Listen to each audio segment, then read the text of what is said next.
Hi everybody, today I'm going to talk to you a little bit about effective feedback and how we can use it not only to benefit ourselves as instructors, but also to benefit the students themselves in their learning process. The impact of feedback goes beyond its impact on the immediate learning.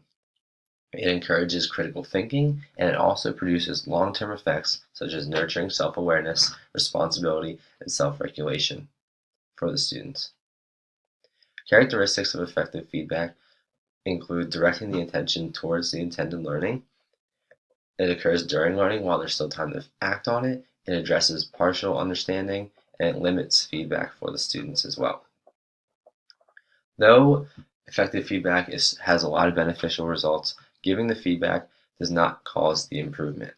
Acting on it does. Simply giving the feedback is not as effective and does not help the students understand their learning. And this has a lot to do with the language of the feedback. Praise as success feedback is unpredictable and often counterproductive.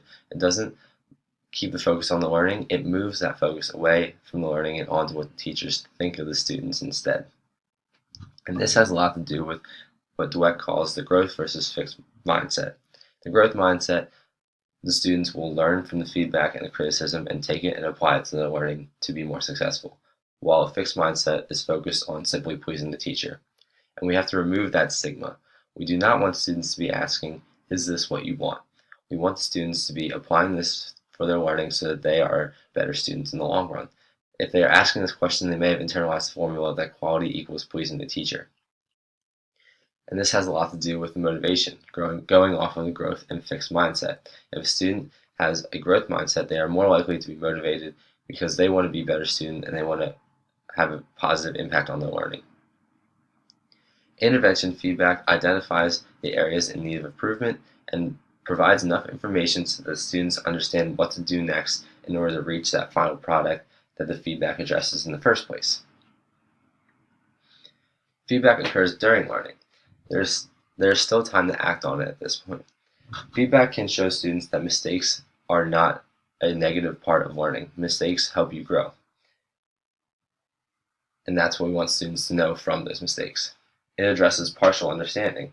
It addresses one aspect of the faulty understanding. If a student has multiple things that is wrong with one work, we do not want to overwhelm them by giving all the feedback about that work at one time. We want to address one aspect of it. We also do not want to do the thinking for the student. Overdoing next step feedback can remove the challenge from students in the first place. Then they are only simply following directions. They're not doing the learning themselves. We want to limit the feedback because we have to understand how much a student can reasonably act on. If a student work exhibits a lot of errors, like I mentioned before, you will want to limit that feedback to one focus. You do not want to scare them by giving them so much feedback that they don't even know what to do with it. We have to find that happy medium. Too little feedback will result in students not really analyzing it and applying anything towards their new work. Too much feedback, like we mentioned previously, will overwhelm them. A good tool to limit this feedback is through the "that's good, now this" activity. You provide the feedback, a brief amount of feedback, and the students revise their work and attach it. And then they'll talk about what they fixed. Self-assessment and feedback. Consider asking students to perform self-assessment prior to giving your feedback. This allows them to reflect, and this can equate to them better understanding your feedback for the future and on this current feedback. Peer feedback is also a great tool. Peer feedback taps into the advantages of social interaction. It's much more relaxed compared to getting feedback from their instructor exclusively, and it deepens their own understanding of quality. 3-minute conferences are also a great peer feedback tool. Each student pairs up. Each partner takes turn playing the role of both the student and the teacher, and this introduces and reinforces the idea that one may want to look over their work before they ask another person to look over it. We want to remove the stigma that those reviewing the work is supposed to do editing for the student.